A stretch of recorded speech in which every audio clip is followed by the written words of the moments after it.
Esse pessoal não falta. Eu vi que tem um que é o Léo. O Léo é da Ingesoft também, não? Não.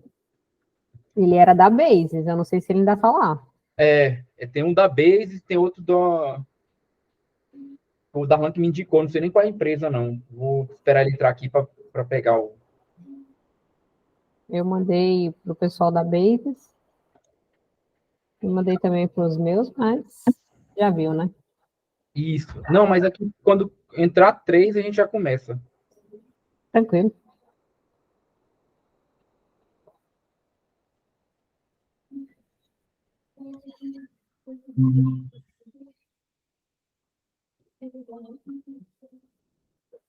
Tem mais gente chegando aí. Boa noite.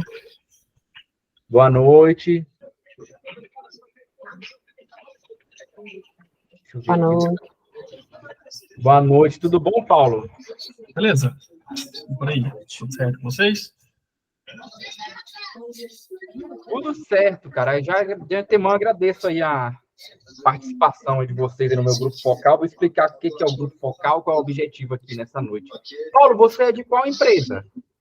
Hoje eu atuo numa empresa chamada Cognite, mas no passado eu já atuei também na Sigma, né, que atendeu um contrato na época de fábrica de software da Funasa. Legal. Foi o Darlan que me passou teu contato. Isso. Bacana. Agradeço a participação. A gente vai já começar. Só dar um tempinho aqui para ver se chega mais um. Tudo bem.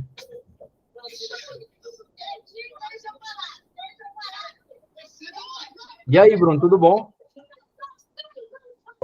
Tudo bom, Washington? Beleza? Bom, pessoal? Beleza. Boa noite. Boa noite. O Bruno está agora na Embratur, né? Foi privatizada. Sim, a Embratur agora é uma agência, né? Uma agência de direito privado, né? Para promoção do turismo. Promoção internacional, né? Promoção do Brasil lá fora. Legal. Mas é uma agência de marketing. Hoje o que aconteceu? A primeira rodada do Grupo Focal. Tem alguém com o microfone aberto aí que tá dando um... Perfeito. Primeira rodada, o que eu fiz, né? Minha tese, né, como vocês estão vendo aí, está compartilhado, é um processo, né? Eu idealizei um processo para... Deixa eu aproveitar que o Fragoso está entrando aqui.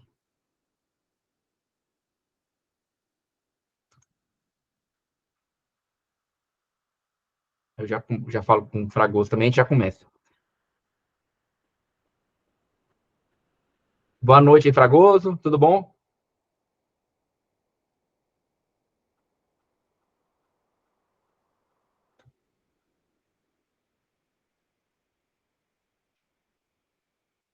Tá ouvindo agora?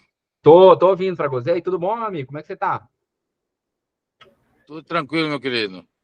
Agradeço. Tô no trânsito ainda, não consegui chegar em casa não, que a PTG parou hoje. Eu imagino, cara.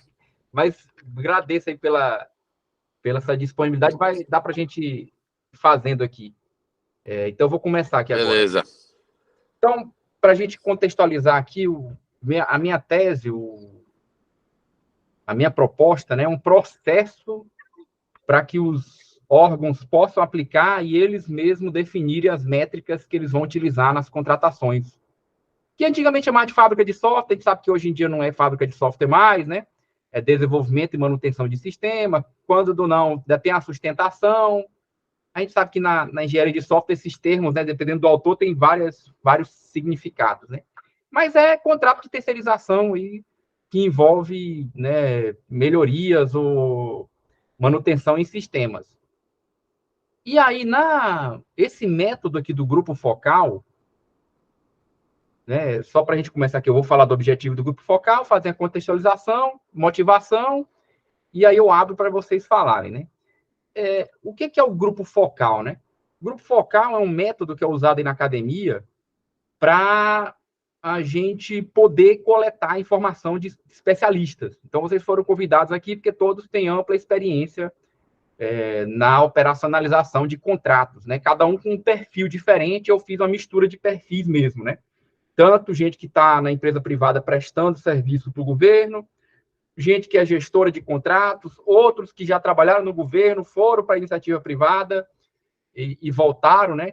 O caso aí de um aqui dos membros, e outros que estão na iniciativa privada que saíram do governo, né? Para a gente poder ter essa visão diferenciada e abrir para a contribuição de vocês na melhoria aqui desse processo. O que aconteceu? Então, esse processo eu apliquei aqui no TRF1. Então, a gente fez uma contratação que passou pelas etapas que eu vou apresentar para vocês.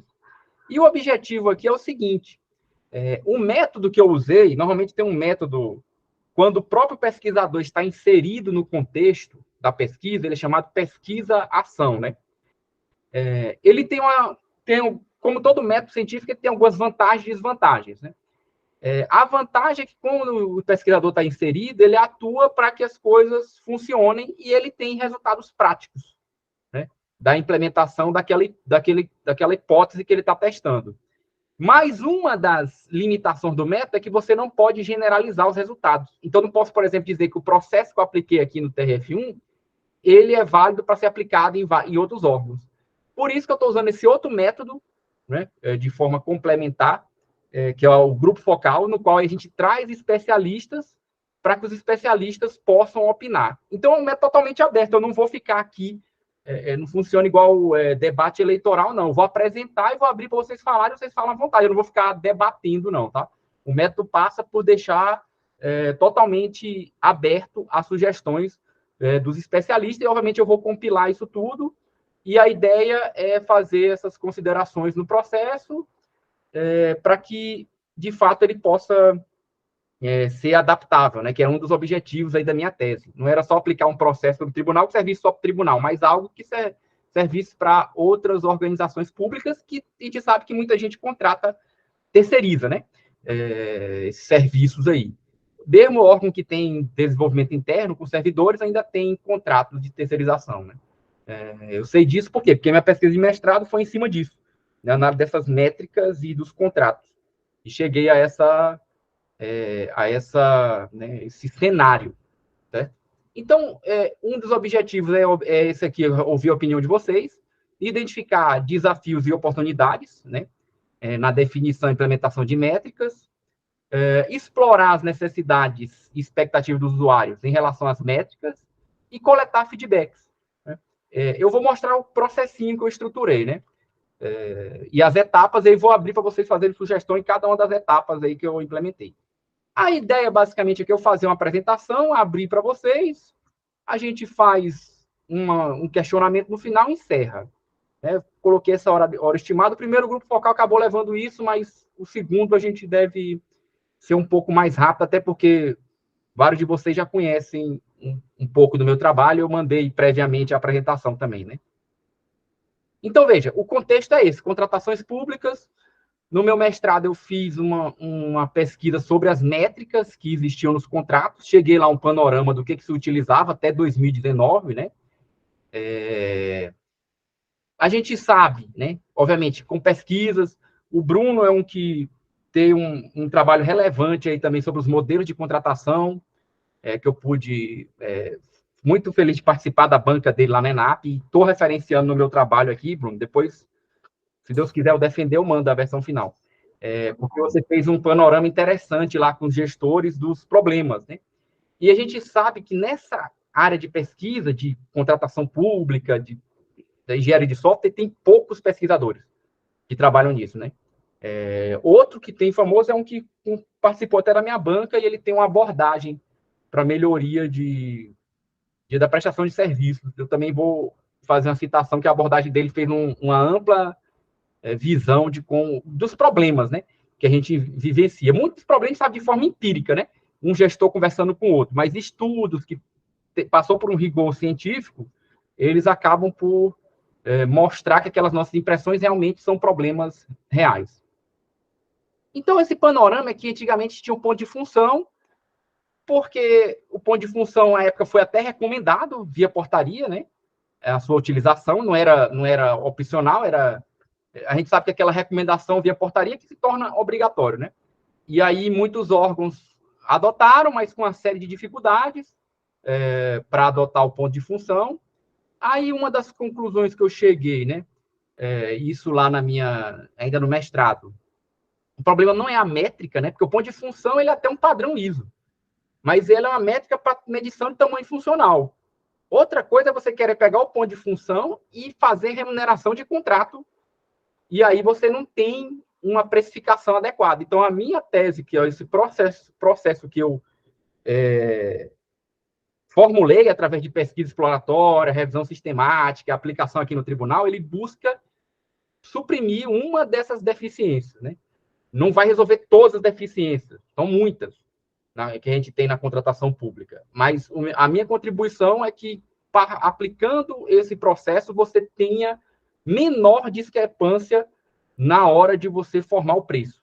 E a minha tese não é focada em utilização de ponto de função, é a utilização de métricas de esforço, que a gente chama esforço na academia, mas aqui o TCU, portanto, repetir, chama métrica de resultado, né? Mas, na verdade, na academia não existe métrica de resultado. Toda métrica ela tem um resultado, né? Porque se a gente fala esforço, algumas pessoas da área pública já dão logo um pulo, né? Que é aquele, na verdade, não é o esforço em si, é aquele homem-hora que não tinha resultado, né? Mas a métrica chama na academia, na literatura, é o esforço, obviamente com resultado, né? O esforço que chegou a algum resultado. Então, a minha proposta é realmente você usar a métrica clássica de esforço, que é o homem-hora, mas, obviamente, formando um catálogo e você precificar e tudo mais, e você chegar a entregáveis tangíveis. Eu vou mostrar o processinho e a aplicação que eu fiz aqui no tribunal, vocês vão entender melhor. E aí tem toda essa motivação aqui que está no material, né, que eu já comentei com vocês. No mestrado, eu pesquisei todos os órgãos que existiam à época lá na administração pública federal, dava 300 exatamente, 200 e tantos no executivo, 64 tribunais, e no legislativo, o TCU, a Câmara e o Senado, né?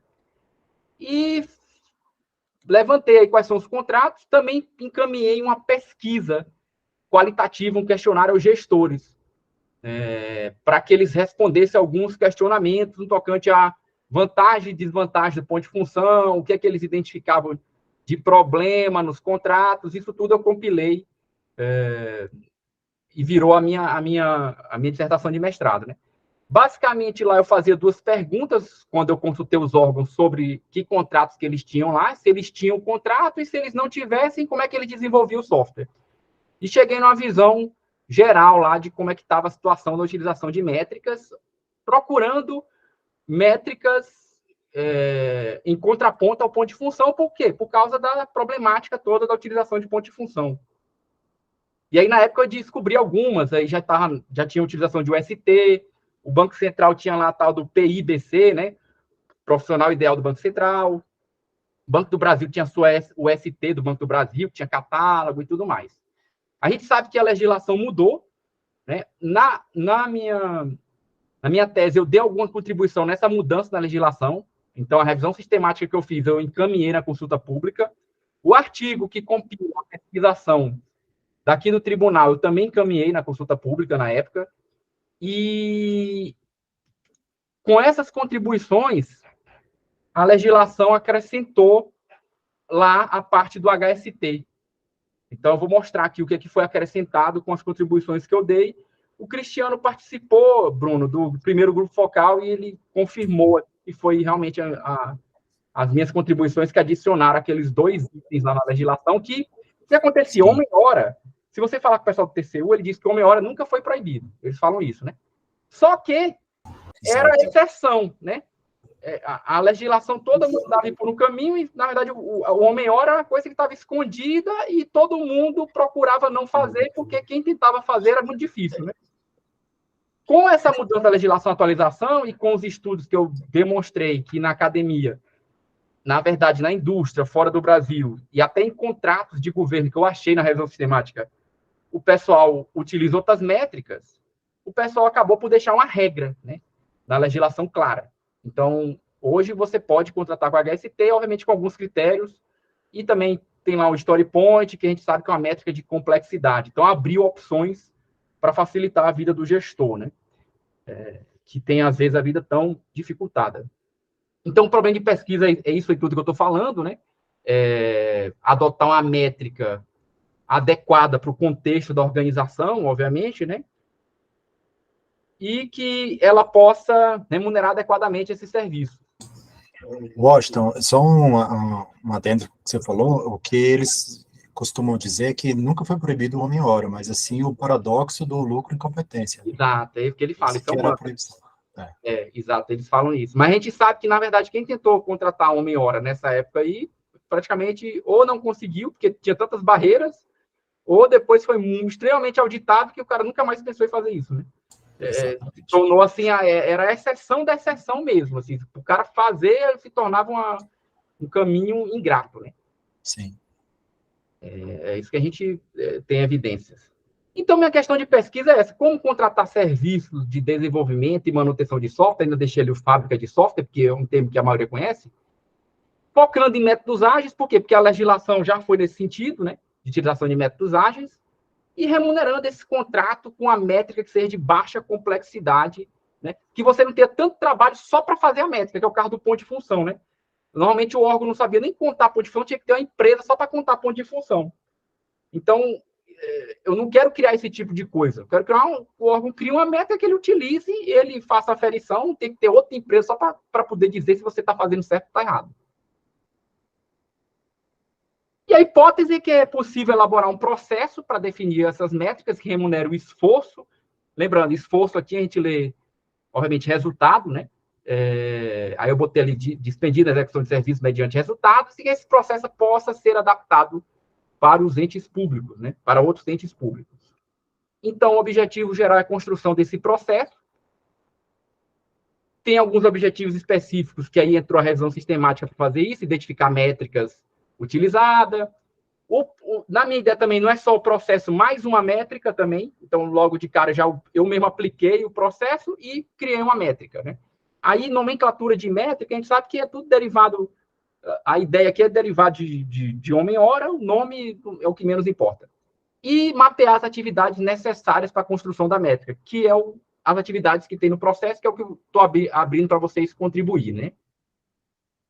As contribuições esse fornecimento desse processo, que os órgãos possam utilizar.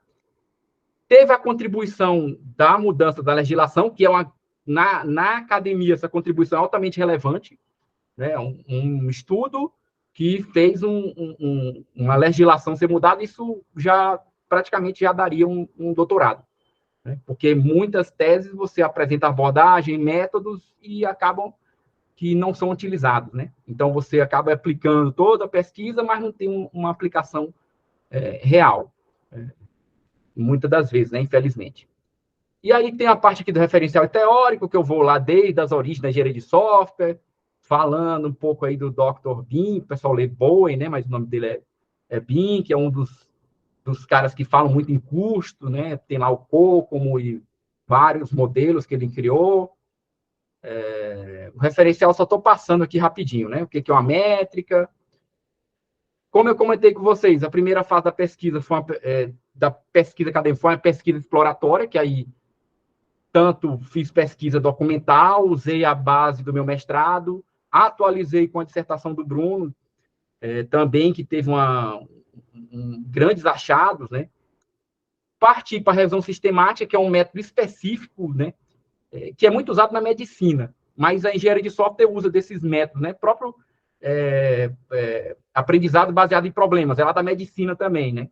E aqui, obviamente, o objeto é outro, mas é um método que serve para você responder perguntas. Se faz uma revisão sistemática, eu quero saber que métricas são usadas no mundo para aferir o esforço. Aí você aplica lá um método, tem todo um protocolo e você chega a resultados que respondem essas perguntas. A pesquisação e o grupo focal. Então, basicamente, esse aqui é o fluxograma da pesquisa. Nós estamos aqui na etapa de avaliar os resultados, né? E vocês vão me ajudar nessas sugestões aí no meu processo. A revisão sistemática, só para quem não conhece, esse protocolo aqui, você tem um planejamento, execução, resultados, você fecha algumas questões que você quer responder, aí você faz pesquisa nas bases acadêmicas, né? Na minha revisão sistemática, eu tinha essas 4 perguntas, né? Tinha aquela pergunta chave, que eu acho que a pergunta todo mundo que está na área pública é se o ponto de função realmente é usado fora do Brasil, porque todo mundo fala que é, mas aonde, né? Então, a revisão sistemática, ela respondeu isso aqui, que realmente é usado em outros governos. Achei trabalhos que responderam isso aí como positivo. E aí, no protocolo, eu não vou entrar aqui com detalhe, a revisão sistemática ela foi publicada, tem aí um link, caso vocês queiram ler, ela foi publicada na conferência. Cheguei aqui nesses resultados de estudos primários. O que são estudos primários? Só para deixar claro aqui para vocês. Estudos primários são aqueles que realmente testam a hipótese e chegam ao resultado. Então, por exemplo, a pesquisação que eu apliquei no tribunal, definindo o processo, aplicando e qual é o resultado. Isso é um estudo primário, né? Estudos secundários são tipo a revisão sistemática, que você faz um estudo para olhar outros estudos, né? Que também tem sua relevância. Mas eu queria mais estudos primários para ver se tem métricas sendo usadas de verdade, né? Cheguei lá no quais são as classificações das técnicas de estimativa. Essa classificação é de um artigo do Dr. Bean, né? Mas o pessoal fala Bowen, né? Barry Bowen, que é o criador do modelo espiral, é um famoso engenheiro de software. Ele faleceu tem pouco tempo. Inclusive, ele deu aula no César ainda, já velhinho, tem poucos anos que ele passou lá. E aí são modelos baseados em regressão, que é aquele de regressão linear, né? Modelos baseados em aprendizado, aí já entra aqui aprendizado de máquina, modelos dinâmicos que misturam modelos, e o que eu queria fundamentar, que são os modelos baseados em experiência, que são a maioria dos estudos, são 38. Ou seja, a forma mais utilizada para você aferir quanto é que vai ter de custo para entregar uma funcionalidade é baseada em experiência, é analogia. Então, são especialistas que sentam, isso aqui vai levar tanto tempo, vai montando uma base histórica e vai vendo na base histórica quanto tempo levou, né? Isso aqui foi importante para que a legislação fosse atualizada, né? Essa revisão sistemática foi o trabalho que eu mandei lá na consulta pública. E aí, quais são as métricas? Ainda achei o FP é o ponto de função, né? Só que está em inglês aqui. Cosmic, que é aquela variação, uma métrica também de medição de tamanho funcional, né? Uma época o pessoal estava fazendo muito lobby para o governo utilizar. Achei story points, a maioria, né? Métricas como velocidade, que é do mundo ágil também. Ainda tem a utilização de lock, né? Que é linha de código. E ainda achei algumas coisas de pontos de caso de uso, né? Algumas utilizações também. Quando a gente seleciona todos os artigos, a gente aplica alguns critérios de qualidade que estão aqui e chega ao resultado para responder aquelas perguntas. Então, eu acabei respondendo as perguntas aí positivamente, né? Achei métricas que remuneram adequadamente o esforço. A outra pergunta era se dava para usar dentro do arcabouço normativo brasileiro. Dava, né? Dava e dá, e agora com a mudança da legislação, agora que dá mesmo.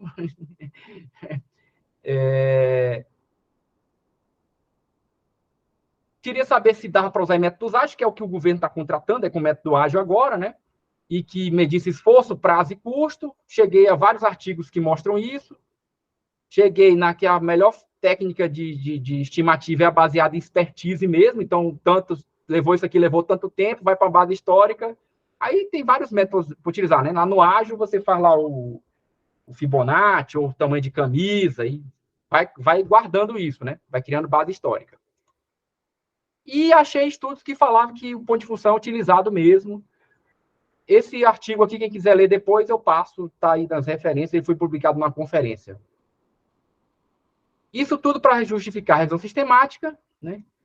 Aí algumas conclusões que eu já fui comentando aqui, está só no material para vocês. E esse é o processo que eu espero que vocês façam contribuição. Então, eu defini esse processo para você construir a métrica. Apliquei num contrato Foi um contrato aqui que era um apoio à engenharia de software, mas a gente tinha, por exemplo, desenvolvedor full stack, mas tinha arquiteto em nuvem, eram vários perfis. Esse artigo também foi publicado na conferência relevante, quem quiser dar uma lida, depois eu mando com detalhes. E a gente passou por essas etapas, são 6 etapas. Uma primeira de entender o contexto da organização. A segunda, a pesquisa em base histórica. Né? Base histórica, você pode tanto ter base histórica já formada em... já uso o método ágil e tem lá os story points. Ou você montar a sua, né? Quantidade de demandas, quantos sistemas, chamados. A partir disso, você partir para a elaboração no nosso caso, foi um catálogo de serviço e da métrica, definir uma métrica, e chamamos de UST mesmo, porque era o nome que tinha na época. A gente ainda foi bem... A gente foi... Nem qual seria a palavra assim, mas a gente tentou desafiar, porque na época o TCU tinha proibido o UST, tinha saído um acordo. A gente acabou usando o ST e a gente conseguiu justificar lá no tribunal para usar o ST mesmo. Porque as deficiências que tinham no acordo do TCU, a gente suprimiu com esse processo. E a gente deu um certo trabalho no final, porque a gente teve que justificar até no CNJ, teve que fazer uma consulta no CNJ para ver se o CNJ autorizava. Porque na época que saiu o acordo, o TCU falou para os órgãos se abster de criar métricas, né? Porque não tinha nenhuma validação científica, se abster de criar métricas sem validação científica. E aí, na pesquisa lá, o CNJ acabou deixando, a gente fez esse contrato ficou vigente lá no tribunal por um tempo. Para a gente, essa elaboração interna, como é que a gente faz, então? É baseada na analogia, a gente tinha lá um catálogo de serviços que ia ser demandado para os perfis que a gente selecionou, que seria necessário, e a gente tinha a equipe interna para fazer, né, aquela estimativa de 3 pontas, né?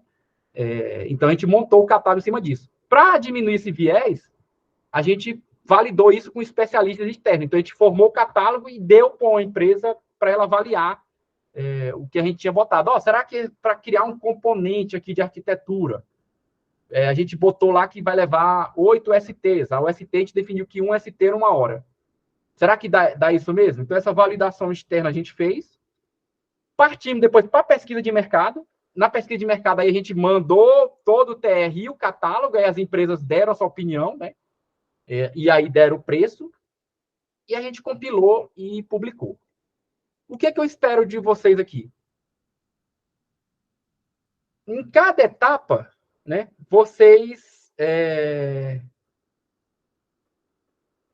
de forma totalmente aberta, dar sugestões do que é que vocês achariam que é necessário para ter nessa etapa. Só para você ter ideia, no outro grupo focal, eu abri esse entendimento do contexto, aí deram uma das sugestões que deram, olha, às vezes o órgão tem muita rotatividade dos POs, e essa rotatividade prejudica o processo. Então, você acrescenta aí no seu mapeamento das atividades para que se analise. O que a gente fez no tribunal? O contexto do tribunal foi o quê? A gente tem equipe interna, a gente precisa de um contrato com especialistas para a gente dar um upgrade no nosso parque. Então, a gente definiu lá 12 perfis, como eu falei, de arquiteto, em nuvem, BPM, coisas que a gente não tinha nos nossos servidores do quadro, certo? Então, para a gente realmente, né, novas soluções, dar um salto. E a gente usou esse contrato para nos apoiar. Certo? O importante no final não é o contrato, é o processo que eu apliquei para precificar e para construir a métrica. Essa que é a minha tese. Então, aqui eu abro para sugestões, caso vocês tenham aí alguma... Então, quais são as 6 etapas? Só lembrando aqui, agora eu vou passar por cada uma, vocês vão dando as sugestões, eu vou simplesmente ouvir e anotar. Então, nessa primeira etapa de entendimento do contexto organizacional, né?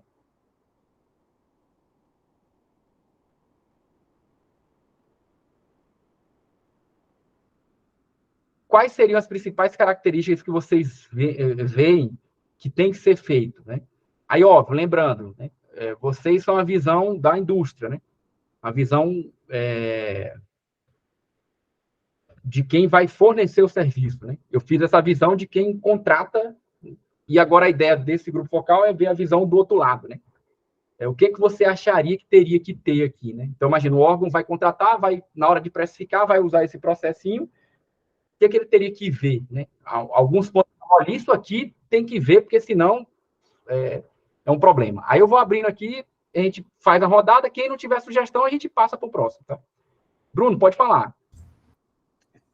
Então, você falou alguns pontos assim, mas de repente eu acho que vale a pena eu só citar a observação mais detalhada de alguns pontos que eu, por exemplo, identifiquei durante a dissertação e optei por tirar um pouco, até para não ampliar muito, né? Então, assim, eram vertentes que eu apenas citei e especifiquei, olha, não vou detalhar nesse ponto, porque, enfim, vai dar muito trabalho, em alguns momentos até era identificado assim, pô, isso aqui vai ser uma dissertação à parte desse mundo aqui, né? Mas que você citou e faz toda a diferença numa contratação. Então, na pergunta que você falou assim, pô, no órgão, o que ele sente ali de dor, né, para poder fazer a contratação, é uma diferenciação ali dos critérios e características de sustentação no âmbito de um legado, de uma arquitetura defasada, de construção, né, dessas, ou sustentação de grandes aplicações, levando em conta que você vai precisar de desenvolvedores que muitas vezes não querem trabalhar naquela tecnologia, vão precisar trabalhar, né, naquela tecnologia, naquela linguagem, naquela arquitetura, vão ficar com aquele sentimento até você, pô, se eu trabalhar aqui, cara, eu vou ter que ganhar mais, porque eu vou estar emburrecendo, né, enquanto estou aqui sustentando o software que você precisa. Então, essa diferenciação da sustentação e as características que ela dão, ela precisa ser, né, mensurada e equilibrada para que você consiga efetivamente é, fazer o contrato rodar com essas características, né? E, por outro lado, as características de transformação, elas têm as suas características em si, igual você citou sobre nuvem, né, o uso de cloud, ter o perfil de arquiteto. Um desafio que tem agora para o governo também é como contratar novos serviços. Surgiu um novo serviço, pô, super diferenciado dentro da nuvem da Microsoft, que, pô, aí já passou uma semana, o da AWS já está mais competitivo, pô, e agora a gente teria uma vantagem de negócio se usasse esse serviço na nuvem da Google. Então, assim, ter essas características também de serviços sendo gerados até por semana e como fazer uso, né, desses serviços dentro de uma contratação, ou até características de inovação mesmo, de teste. Cara, isso que a gente vai testar, pode ser que dê errado, mas e eu tenho que ter minha força de trabalho, né, olhando isso. Então, essa diferenciação, que eu até vou colocar aqui, diferenciação de sustentação, com todos esses nichos de características, e essa transformação digital, né, que envolve um outro mundo à parte, e aí vai envolver temas como FinOps, por exemplo, também, que eu saí muito desafiado disso. Queria, né, ter escrito um pouco mais sobre isso, que é essa gestão financeira, né, sobre as operações de serviço, e fiz uma mera citação, mas com muita vontade, me controlando para não destrinchar sobre esse tema aí também, que estão falado. Então, acho que esse é um ponto que eu acho que vale a pena no tal do entendimento do contexto, tá? Eu vou deixar vou rodar, depois eu contribuo um pouco mais aí. Não, perfeito. Cada das etapas você pode contribuir, no final a gente pode fazer uma contribuição geral, vocês podem ficar à vontade. Agora eu só vou escutá-los. Shirley, pode falar aí na sequência. Então, tudo que o Bruno falou é super válido e eu sinto às vezes falta aqui aonde eu estou e aonde eu já passei. Só que o que eu vejo que é bem complicado nos contratos é que quando sai para as fábricas, né, para as empresas, eu não sei, eu não percebo que o órgão ele tenha feito uma pesquisa melhor dentro dele, entendeu? Para saber o que cada uma das áreas necessita. Tanto, em todos os contratos que eu passei,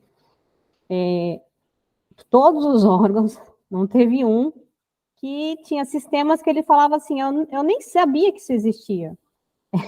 Agora mesmo eu estou em um contrato que precisa de Python e não tem Python.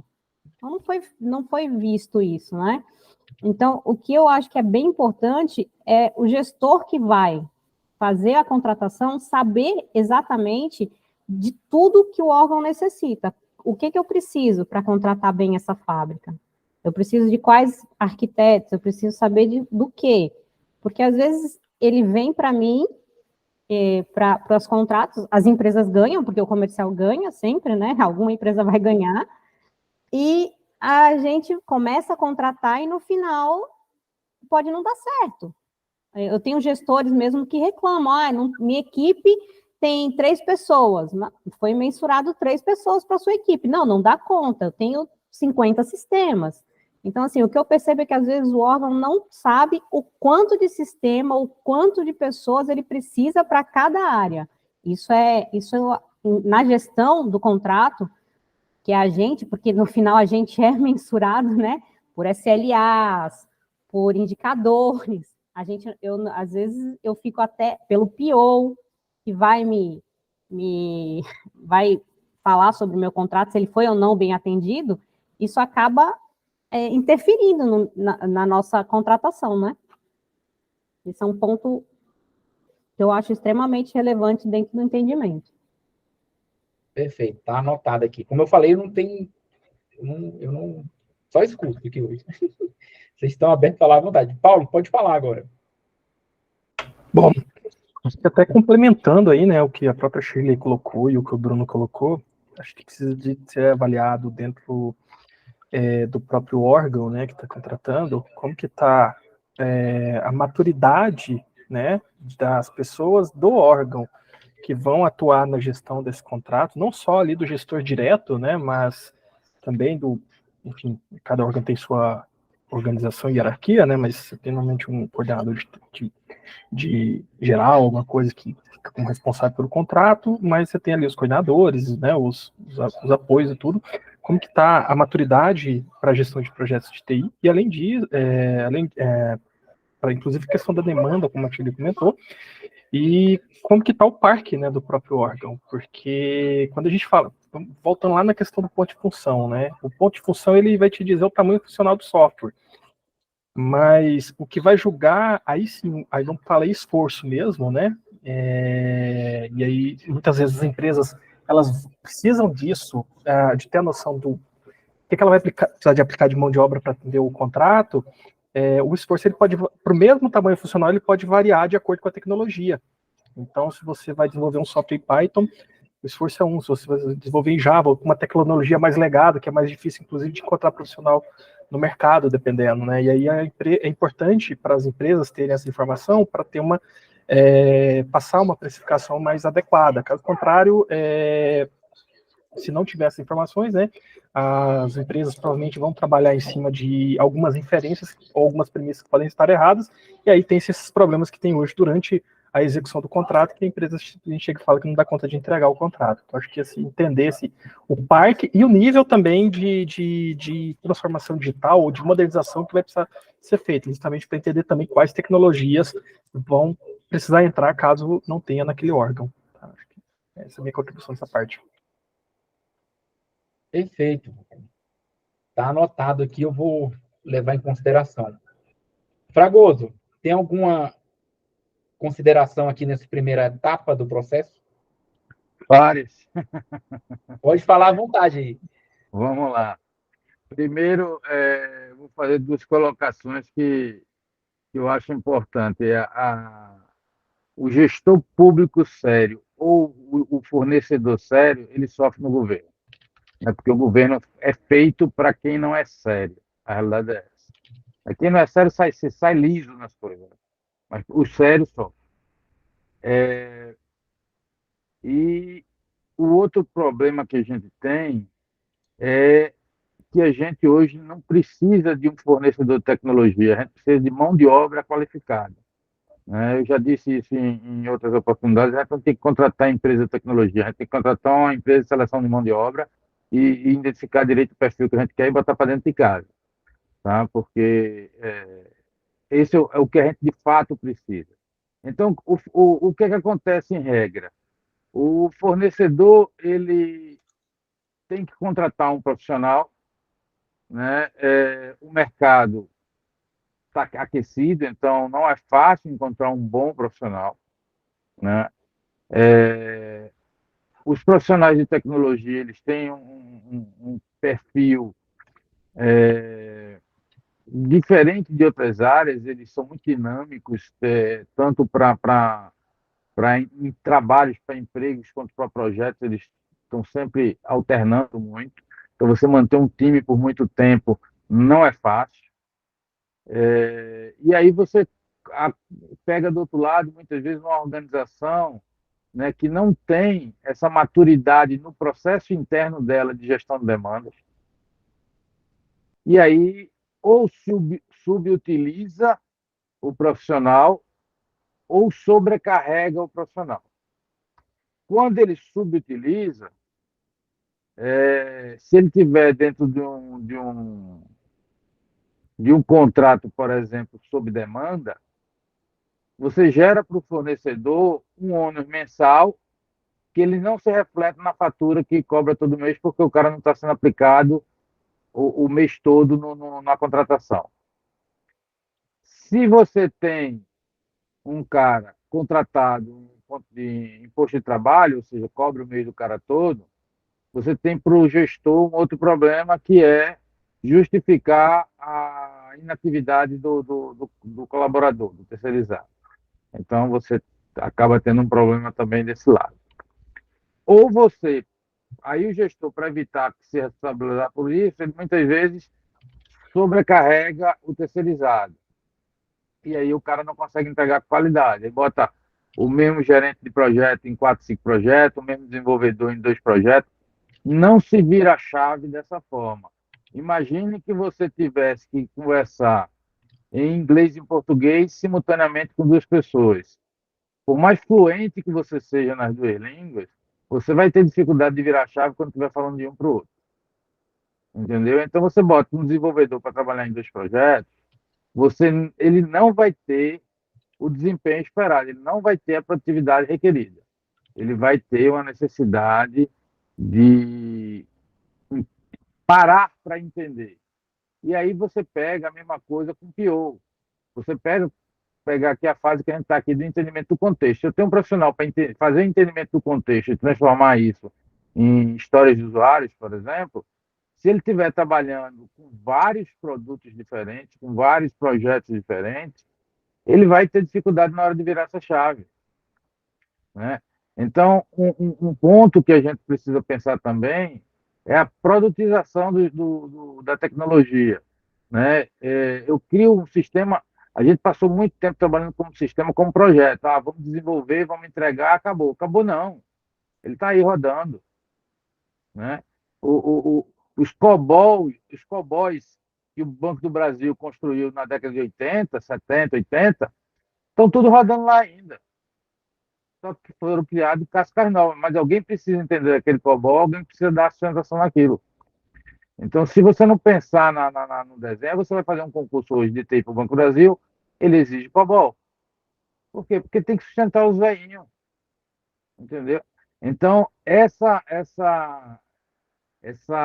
falta de maturidade dentro das organizações públicas, né, para ter um processo de demanda adequado, de ter um processo de priorização adequado, tudo é prioridade, é o que a gente mais vê, tudo é prioridade, tudo é para ontem, entendeu? São vários atores demandando ao mesmo tempo e a equipe não consegue atender tudo. Aí você sobrecarrega a equipe que está fornecendo e ela não vai conseguir entregar, por mais séria que seja. Entendeu? Então, esse é o ponto que precisa ser bem evidenciado, que para que a coisa funcione, o processo interno da organização ele precisa estar muito claro. E como disse o colega aí, essa clareza ela tem que ir para o processo de contratação, para que aí sim, na hora de precificar, estimar a quantidade de profissionais que vai ser alocado ali tudo, também o fornecedor possa fazer corretamente. Excelente. Né, tudo que você falou, eu estou incorporando aqui naquele mapeamento das atividades da etapa de entendimento do contexto, eu vou colocar, né, essas sugestões de vocês lá, para que, obviamente, quem for usar o processo, lembre disso, como se fosse um checklist, né? Eu vou usar o processo, então eu tenho que fazer isso, isso, isso. Isso aqui eu vou fingir que não vi, mas estava lá, né? teria que fazer. Aí eu estava até vendo esses dias, Fragoso, nessa história das prioridades, né? O Cortella falando assim, não, prioridade é uma palavra que ela não tem plural, né? A partir do momento que você fala prioridades, você não tem prioridade nenhuma, porque a prioridade é só uma. Só tem prioridade. Prioridade não existe, né? Eu já vou guardar esse videozinho do Cortella, assim, quando pensar, tem N prioridades, aí você botar o vídeo. Não, isso não existe prioridade. Né? Eu falo que quando você tem... quando tudo é prioridade, nada é prioridade, né? Porque tudo está tão no mesmo nível que voltou para o nível... O nível normal é aquele, então não tem mais prioridade. Perfeito. Vamos passar para a segunda etapa? A segunda é o seguinte, entendido esse contexto e feito esse estudo, né, que o órgão tem que fazer, aí ele vai passar para essa etapa de pesquisa à base histórica. Quando eu falo aqui base histórica,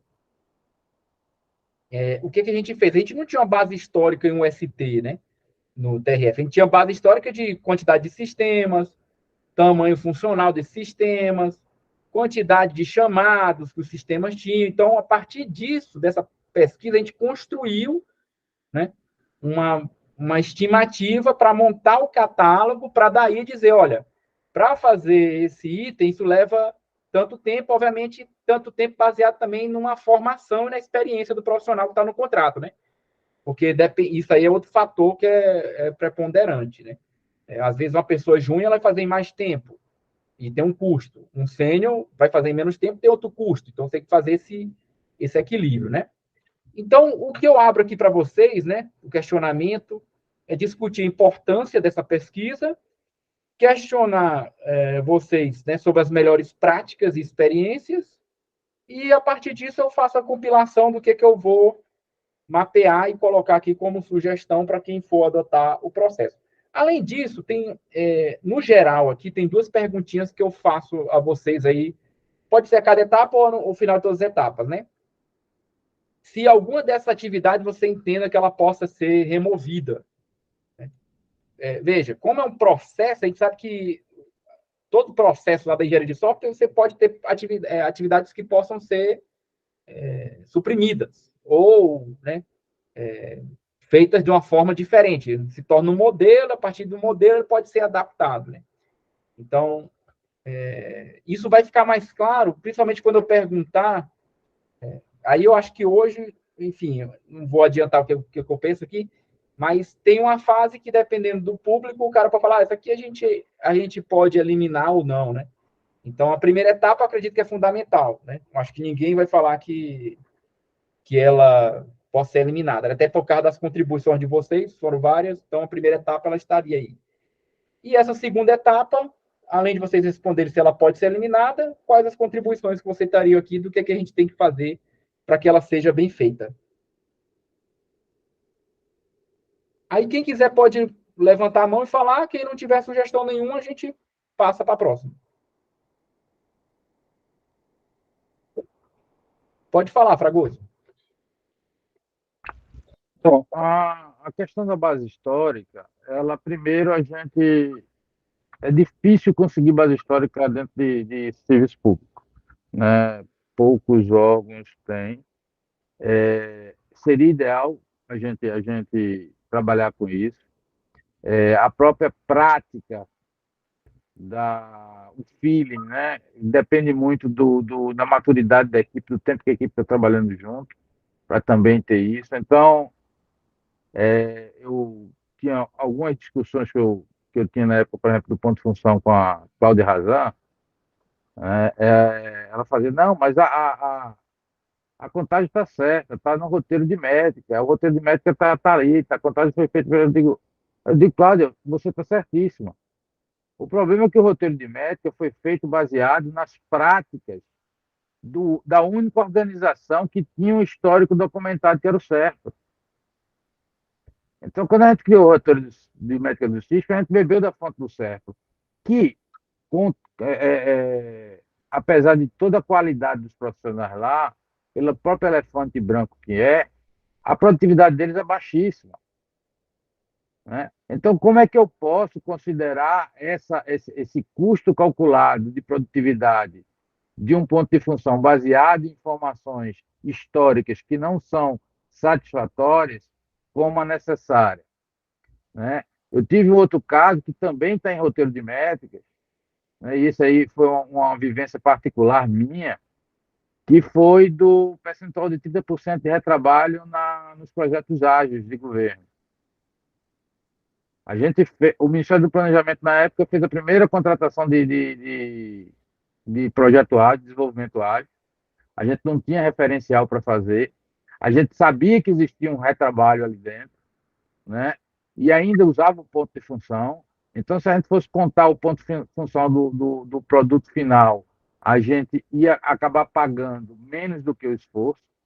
Se a gente fosse contar o ponto de função de cada entrega, a gente ia pagar mais ponto de função do que o produto final. E a gente precisava achar uma solução para isso. E qual foi o desenho que a gente fez? Não, a gente vai inferir, né, vai estabelecer um percentual de retrabalho inerente ao processo. E dentro da experiência que a gente tinha lá, a gente chegou ao número de 30%. Não, existe 30% de retrabalho, ou seja, a contagem final tem que estar embutido no preço dela 30% de retrabalho. Então, tem a contagem final mais 30%. Né? E se a empresa me provar que gastou 40%, que teve 40%, 50% de retrabalho, eu pago a diferença, porque os 30% já está embutido, eu pago a diferença, 10, 20, daquilo ali, foi o que a gente desenhou no processo. Quando a gente soltou o processo na rua, o TCU veio questionar. Por que vocês estão fazendo assim? Não, a gente está fazendo assim por isso, por isso, por isso. Bem, mas como é que você pode definir um número com base em feeling? Eu digo, se você tiver alguma outra fonte confiável para usar, eu vou usar. Não, mas eu digo, tem uma fonte confiável? Existe algum estudo? Existe alguma coisa que você me aponte que meu número de 30 está errado, pelo menos? Não, não tem. Então, pronto. Então, eu vou colocar 30 agora, vou rodar meu contrato, 2, 3, 4, 5 anos no limite dele, vou fazer um histórico disso e vou depois validar se era mesmo 30, se era 25, se é 35, se é 40, se é 50. Aí eu vou ter o histórico. Aí o TCU fez ótimo. Se for assim, tá bom. Pode seguir com os 30. Aí o órgão central viu que o TCU aceitou os 30, puxou e botou no normativo, 30. E na prática, aí eu acabei saindo do Ministério, a equipe continuou tocando lá, ninguém gerou esse histórico para poder validar depois. Então a gente tem um normativo hoje que diz que é 30%, que ninguém sabe se é, porque não tem histórico para isso. Então, esse problema de base histórica seria importantíssimo ter essa informação. Mas hoje a gente não gera ela. Para isso funcionar, a gente precisaria ter um processo, uma maturidade interna de gerar esse resultado histórico. E o resultado histórico precisa ser validado e a gente precisa usar como base aquilo que funciona. Porque, como eu falei do exemplo, se você for usar base histórica que não tem a qualidade que a gente espera, a gente vai ficar com o resultado fora da qualidade também. Perfeito, Fragoso. Vou abrir aqui para a Shirley. Sim, acho super válido aí, o que o Fragoso falou está certíssimo. E para a gente, enquanto gestor de contrato, é muito complicado quando a gente pega essas validações, essas métricas em ponto de função dentro dos nossos contratos, principalmente quando é posto de trabalho. Porque o gestor acaba validando para o posto do júnior, que você acabou de falar, e para o posto do pleno e do sênior, a mesma métrica do ponto de função. E eles não produzem da mesma forma, né? E a base que eles pegam, o histórico, eles pegam do máximo, não fazem uma média. Isso é muito complicado para a gente. Por mais que eu fale que está ali, que está trabalhando, está todo mundo lá, está todo mundo produzindo, eu tenho que produzir, o júnior tem que produzir a mesma coisa que o sênior produz. E ele coloca no contrato lá o júnior, o pleno e o sênior. Acho que tem que colocar mesmo, porque a gente tem que formar e tem que estar dentro da pirâmide dos órgãos aí, todos os níveis, né? Mas para a gente, para o gestor, fica bem complicada essa cobrança dentro dos nossos perfis. Então, é válido que essa cobrança não seja igual para todos, né? Que eles tenham realmente, que faça essa base histórica. Olha, o meu júnior está aqui, eu tenho 5 júnior, eles produziram tanto, então a gente vai, no próximo contrato, eu pedi 5 júnior, eles podem produzir tanto. Eu tenho, sei lá, 10 plenos, podem produzir tanto. faço essa base histórica aí, que ela é super válida. Perfeito, Shirley. Só complementando a fala da Shirley, foi nessa linha que tanto o TCU quanto o Banco Central criaram as métricas dele, né? Eles pegaram as bases históricas dele para criar aquelas métricas, por isso que são métricas específicas. Exato. Perfeito, Augusto. Bruno, Paulo, vou passar para a próxima etapa. Tem alguma consideração? Senão a gente passa aqui. Perfeito. Não levantou, vou passando aqui. Pode passar, né? Aí a terceira etapa seria o seguinte: você pesquisou essa base histórica. Você pode ter uma base histórica já montada ou não, né? Mas a gente sabe que para montar o catálogo, né, a gente foi de alguma fonte. Então, o que a gente tinha lá no tribunal? Era número de chamada, era tamanho de sistema em ponto de função, vai ter os contatos de ponto de função, quantidade de manutenções, e a partir daí a gente passou para essa elaboração interna, né? Com esses dados, né, da etapa anterior, a gente elaborou, né, e definiu a métrica. Então, nesse momento aqui que a gente cria a métrica. No nosso caso, a gente usou o nome UST mesmo, né? Nome é o que menos importa, mas era uma métrica que tinham baseado em hora, né? 1 hora de trabalho, o que o cara entrega. E isso fica num catálogo que tantas UST entrega artefato tal ou um componente. Tem todo o catálogo no estudo que foi publicado, né? Que eu já passei para vocês. E aí, nessa etapa da elaboração interna, o que a gente fez? A gente consultou, né? Já que é uma métrica baseada em analogia, que é o que o mercado faz, como a gente viu lá na revisão sistemática, né, fora do Brasil, a gente consultou nossos servidores da casa. Então, quanto tempo você faria isso aqui, né, para definir o item? E dentro dessa elaboração interna, a gente montou lá. Então, daqui criou a métrica, criou o catálogo. Aí, lembrando, a próxima etapa, a gente fez a validação com os especialistas. Aí, validação com os especialistas, a gente deixa para falar lá, né? Só estou adiantando que, às vezes, quando entra aqui na elaboração interna, a pessoa já está falando da outra etapa, não tem problema, no final eu compilo tudo também. O que vocês teriam aqui de recomendações ou melhorias? Ou, né, será que essa etapa você poderia pular, né? Tem algumas etapas aqui que dificilmente o cara vai conseguir pular, mas qual seria, né? Seria uma etapa do processo que poderia ser suprimida? A anterior, pelo que vocês falaram, não, né? Ela se mantém também, é super importante. Paulo, pode falar. Acho que linkando isso com o que eu falei lá atrás, né? Eu acho que essa elaboração interna, acho que ela depende, de novo, né, da maturidade, né, das pessoas envolvidas. Então, dos servidores, né, ali que vão estar à frente do departamento ou do contrato, né,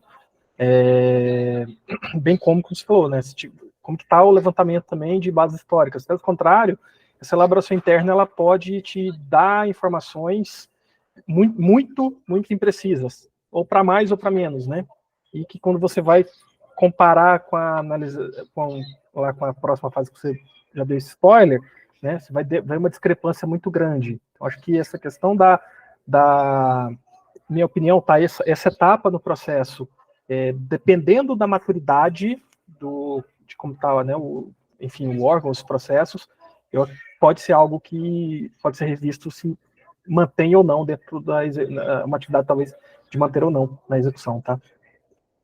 Perfeito. Leonardo, só para contextualizar aqui, a gente está na etapa aqui do método, né? Agradeço aí a sua participação. Você tinha falado que ia chegar a esse horário, né? Tá tudo certo. A gente está na etapa 3. O que a gente faz aqui? Eu tenho só para contextualizar aqui, para o Leonardo não ficar perdido, né? E aí ele pode contribuir agora, então eu abro no final e ele pode falar à vontade lá no final. Mas a minha tese é esse processinho aqui, esse processo aqui, né, para você construir a métrica. Então, como é que funciona o grupo focal? Eu chamo os especialistas, que são vocês, pessoas que têm experiência na área, apresento o que eu planejei e abro para sugestões, no qual não tem réplica da minha parte. Então, eu sugiro que você achar necessário. E aí, a partir das sugestões de vocês, eu vou compilar tudo para montar um mapeamento das atividades que são necessárias. Então, vai desde a pergunta de se as etapas são necessárias ou não, e elas sendo necessárias, o que você contribuiria para dizer, olha, nessa etapa aqui, você tem que fazer isso. Senão, isso pode dar um problema. Então, nós estamos na etapa 3, depois eu volto na 1 e na 2 no final, e você pode contribuir também. A etapa 3... Pode falar, Bruno. Não, só nessa contribuição, não sei se era nesse momento, mas assim, nessa etapa de construção, né, da métrica, eu acho que é importante a orientação para o gestor, né, para o decisor, a construir melhor esse esforço. Por exemplo, se eu quero contabilizar só o esforço, uma métrica meramente de esforço, seja ele por hora, vinculando a uma unidade de serviço técnico, ou outro nome que seja, você, ok, está limitado, é o que a gente sempre teve. Mas, não sei se você lembra, por exemplo, daquelas matrizes GUT, né, que você tem uma análise de gravidade, de urgência, de tendência, algo similar a essas características, que são características que vão orientar melhor, digamos assim, o feeling, né, de quem tem a experiência de designar, para esse cara, olha, isso aqui tem um baixo esforço, digamos assim, né, mas ele atende a algo extremamente de enorme tendência ou de expertise, que eu lembro de uma historinha que o cara cobrava enorme só para dar uma martelada, né? O cara, pô, mas você está cobrando um absurdo só para essa martelada, né? Eu disse, cara, Sim. mas eu sei aonde dar a martelada, né? Então, Isso. assim, ter diretrizes que orientem melhor, sabe, essa balança, que é um pouco do que o Marco Fragoso falou, outros colegas aqui, né? Então, você orientar aquele que está balizando, né, o que se pagar, digamos assim, né, do contrato, estabelecer índices que orientem esse feeling, né, de quem está analisando ali com a sua experiência, falou assim, poxa, isso aqui, embora tenha esse esforço de horas pequeno, né, ele tem outras características que fazem com que esse custo, né, ele deve ser otimizado. É a implementação de um serviço super inovador dentro de um contexto de nuvem, e eu não posso cobrar ele pelos 30 minutos que o cara colocou, entendeu? Porque só esse cara no planeta faz isso. Então, assim, eu acho que é esse ponto que eu acho que é importante olhar para a construção de uma métrica que traga justiça para isso, que era um dos problemas de ponto de função, né? O pessoal falava assim, cara, instalação, por exemplo, de um servidor web ou de várias configurações, né, e tudo, não tem nem como contabilizar, ou às vezes nem vale a pena na métrica que eu tenho para ponto de função, né? Então, só uma atenção. Sim, sim. Na época, o pessoal foi criando o tal dos itens não funcionais, né? Foi criando seus contratos e colocando essas coisas que não contava para tentar melhorar, né? A remuneração. Mas, assim, a elaboração interna eu vou compilar aqui sua sugestão, fundamental, né? Talvez aumentar um pouco aqui o nível. Eu vou sugerir, né? Para que os órgãos usem, e aí ela aumentar o nível aqui, né? Na academia, quando se fala em analogia, aí você tem várias, né? Você fazer matriz, fazer aquela análise de 3 pontas, você bota um mais pessimista, outro otimista, e um do meio, né? Também você ter na equipe pessoas mais experientes com menos experientes. E tudo vai gerar essa fase da elaboração interna. Só que alguns dos problemas que pode ter de viés, a gente resolve nas outras etapas que eu propus, né? Tanto na validação com especialistas externos, quanto quando você vai para a pesquisa de mercado. Porque aí uma hora o mercado vai dizer, não, isso aqui que você quer, você está viajando. Você não considerou isso, isso e isso. Então, na elaboração interna pode acontecer de ter algumas discrepâncias, mas seguindo as etapas do processo, isso diminuiria esse viés. Né? Isso a gente colheu na aplicação prática. Então, é como eu comentei, essa fase aqui normalmente vem algumas sugestões das fases posteriores, mas a gente compila tudo que vocês falarem. Obrigado aí pela contribuição, Bruno. E Fragoso, você pode falar se quiser. Acho que o Bruno tinha levantado a mão na minha frente. O Bruno já falou. Então, beleza. O que eu queria colocar é o seguinte: é muito mais simples para a gente que tem um conhecimento, mesmo que não seja um conhecimento muito especializado, a gente mensurar ou estimar a capacidade de entrega de alguma coisa. Tá? Assim, meu carro bateu, vai para a oficina. Cara, esse é um serviço que você em 3, 4 dias resolve. Não, esse serviço vai levar mais de um mês, porque pegou muitos componentes, vai ter que botar o carro no esticador e tal. Mesmo que você não seja um técnico mecânico funileiro, você consegue ter uma estimativa do razoável daquilo ali. Toda a nossa estrutura de métrica ela é feita em cima de hora, né? A CLT exige 44 horas semanais de trabalho, a 8.112, 40 horas de trabalho. Então, toda a nossa estrutura é feita em cima de horas. Sair muito da hora não faz sentido para mim. Estimar uma produtividade em termos de hora, a gente tem uma razoabilidade para fazer. O cara chega para tua casa e vai pintar, vou pintar esse quarto aqui. Não, você vai levar, vou levar 3 dias para pintar o quarto. Ah, cara, 3 dias para pintar um quarto. Eu não sou pintor, mas eu estou achando isso que não é razoável. Então você consegue fazer inferência e negociação. Não é um método 100%. O que é que você vai garantir com isso? Como é que você vai garantir isso? É fazendo aquela questão da base histórica. Agora é importante lembrar o seguinte: o terceirizado ele chega na organização para trabalhar, ele chega com o conhecimento que ele trouxe do mercado. Seja ele júnior, pleno, sênior, não interessa, vai chegar com o conhecimento que trouxe do mercado. Dentro da tua organização, ele vai começar a se especializar no teu negócio. Quanto mais ele se especializa, a tendência é que a produtividade dele aumente. Primeiro, porque ele conhece o que está sendo feito no passado recente, desde que ele entrou, ele começa a se empoderar dessas entregas, como ele vai entendendo também as relações de negócio e os impactos que isso vai ter no contexto todo, seja da aplicação, ou seja, de um conjunto de soluções. E os nossos contratos hoje, eles não prevêem uma composição dessa melhoria de produtividade. Tá? Ninguém, e ainda mais o profissional de TI, ele fica estagnado. Então, o profissional entra na organização, o terceirizado é alocado numa organização. Ele começa a melhorar o desempenho dele, ele começa a ter entrega. Ele quer ganhar mais. Como ele não pode ganhar mais naquele contrato, ou o chefe dele vai tirar ele daquele contrato e botar em outro, que pague melhor, que foi assinado mais recentemente, que tem uma margem melhor para poder dar um aumento ao cara. Ou o cara vai arrumar um emprego, pedir as contas e ir embora. Então, esse modelo que a gente tem hoje, de o contrato ser assinado em tal data, se ficar vigente por 5 anos e só ser reajustado em cima do índice de inflação, ele não funciona quando se fala em produtividade.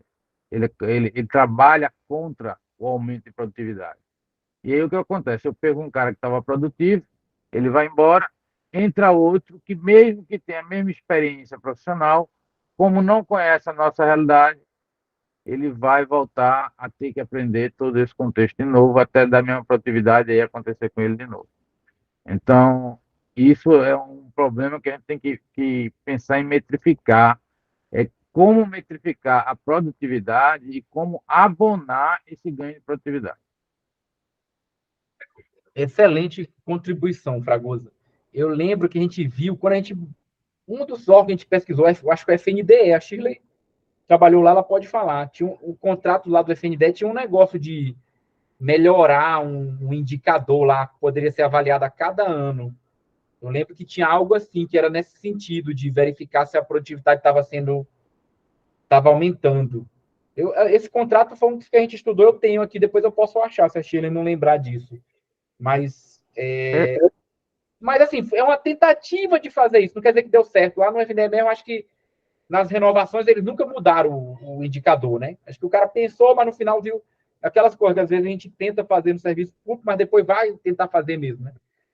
Esse nosso contrato aqui, a gente botou que poderia revisar o catálogo e essas melhorias de produtividade poderia, né, um FT aumentar ou diminuir de um certo item, né? Mas vai atualizar o catálogo depois do contrato firmado. Por mais que está previsto. O tribunal tem a vantagem, normalmente, quando ele bota as coisas no contrato, ele faz. Mas aí tem que o gestor querer fazer também, né? A Anatel chegou a implementar uma coisa parecida assim também, que ele levava em consideração exatamente essa curva de aprendizado do profissional dentro do contrato. Então, o cara está com mais de um ano aqui no meu projeto, no meu contrato, ele já tem a possibilidade de mudar de nível. Então, ele tinha no contrato a previsão de, vamos dizer, pleno 1, pleno 2 e pleno 3. E aí, o cara a OS era de pleno 1, o cara era alocado como pleno 1. Daqui a um ano no projeto, a iOS dele passava a demandar um pleno 2. E era o mesmo cara.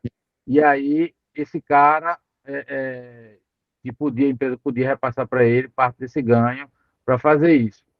Qual um dos problemas que a gente tem com isso? A questão orçamentária. Porque você passa a ter um aumento do contrato, do valor do contrato, acima do índice de reajuste. Né? Porque ele começa a demandar mais coisas. Então, quando você vai fazer a sua previsão para o ano seguinte, não é só prever o valor mais o índice provável de reajuste. Você tem que prever o valor e todo o crescimento que essa equipe vai ter ao longo do tempo. Então, tem umas burocracias aí que a gente complica para resolver. Para resolver, perfeito. Quer falar, Shirley? Só complementando o Fragoso aí, que ele colocou que vários, eles aprendem realmente, os nossos colaboradores têm a expertise, pega tudo, e que se realmente o salário não se adequar, eles vão para o mercado, porque o mercado está insano. O mercado hoje está uma loucura, assim, tem profissional aí que não quer trabalhar por menos de 20 mil. E para a gente, 20 mil é muito dinheiro. A gente tem aqui contratos que pagam e não quer, entendeu? Aí o que acontece também muito hoje nos contratos, principalmente nos remotos? Como eles não veem essa possibilidade, vários colaboradores trabalham 2, 3 contratos e se viram. A entrega dele poderia ser mais produtiva para mim, para o Léo, para o Bruno, Camilo, para o Washington, poderia, se eles estivessem com um só, mas eles não estão, às vezes estão em 2, 3, e não tem nenhuma coisa que impeça isso, né? E ele não está ganhando o suficiente que ele acha que ele pode ganhar, e ele consegue acumular mais. Então, isso é bem importante mesmo. No FNDE, eu não lembro, o Léo também está aí, tudo bom, Léo? O contrato do FNDE, à época, era da Basis, não era da empresa nova. Eu não lembro de ter mudado, tá? O contrato que existe hoje, uma margem para aumento de salário, salvo engano, é no MEC. O MEC existe uma meta lá, por exemplo, a Shirley quer sair, ela é super importante, ela é chave do contrato, então o MEC prevê tem um saldo lá, um dinheiro que pode dar aquele aumento, e aí eu tenho que provar que a Shirley é importante lá e que fica. Existe alguma coisa assim lá, mas do FNDE que a gente estava, não preveu, não tinha isso. Não, se tinha, nunca foi usado. Leonardo, pode falar, você está na sequência aí, depois abre para o Bruno. Tá bom, beleza. E aí, tudo bem, pessoal? Boa noite. Vocês estão me ouvindo bem? Sim, perfeito. Show. Eu queria dar uma colaboração genérica, assim, sobre métrica mesmo, porque cheguei mais atrasado aqui, né? Primeiro ponto, minha opinião, tá? Assim, a utilização de ponto de função. Para mim, ponto de função ele é usado para mencionar tamanho de software. Ele é uma boa referência para você poder comparar um software com o outro em relação ao tamanho da baseline dele. Você tem que considerar o sistema inteiro, de cabo a rabo, considerando CRUDs, funcionalidades complexas. O sistema inteiro, se você medir esse sistema inteiro e comparar ele com outro sistema inteiro, você vai ter uma boa referência. Isso eu acho um bom uso do ponto de função. Ele não pode ser usado, o que aconteceu no governo, para fazer mensuração de esforço, né? Como o Fragoso bem frisou, ele falou assim, no final das contas, tudo que a gente está querendo medir é quantas horas eu gasto para fazer uma determinada coisa. Essa é a mensuração final, né? Porque eu vou comparar isso com o meu custo da alocação do profissional que eu pago salário. Então, assim, a empresa que vai executar o serviço ou o órgão que vai alocar um servidor para fazer um determinado software, ele vai ver o custo que ele vai pagar no valor da unidade medida que ele está contratando ou do próprio custo com o salário do servidor. Então, as grandes discussões do ponto de função, eles se deram quando você começa a usar o ponto de função para mensurar esforço barra produtividade, sem considerar todas as nuances do ambiente onde está sendo desenvolvido, sem considerar as diferenças absurdas que tem de complexidade entre um CRUD e uma funcionalidade muito complexa, e, como a gente sabe, os itens não mensuráveis, né? A ampla gama de atividades que são executadas que você não consegue representar em ponto de função, e aí acaba uma tentativa de se costurar uma interpretação possível, que aí gera a orientação, por exemplo, o guia de métricas o roteiro de métricas do CISP. Ou então, até mesmo, itens não mensuráveis que os contratos mais maduros, né, órgãos mais maduros, eles usam, mas mesmo assim eles não têm uma base histórica para você tomar a decisão e ser justo, né? De uma forma assim, de cabo a rabo, considerando tanto um item mais simples quanto um item mais complexo. A gente já rodou muitos contratos de fábrica, a gente agora sabe que agora o mercado está indo muito para o posto de trabalho com produtividade, mas não lembro aqui um órgão que fala assim, não, esse órgão era muito maduro, ele tinha deflatores ou inflatores que compensavam a complexidade claramente de uma funcionalidade que ia ser desenvolvida, seja mais simples, mais complexa e tal. Por outro lado, eu acho que a UST representava, porque usava a base histórica, de um lado positivo ou negativo, porque, como o Fragoso falou, você tem ali um histórico de profissionais que executam atividades no órgão.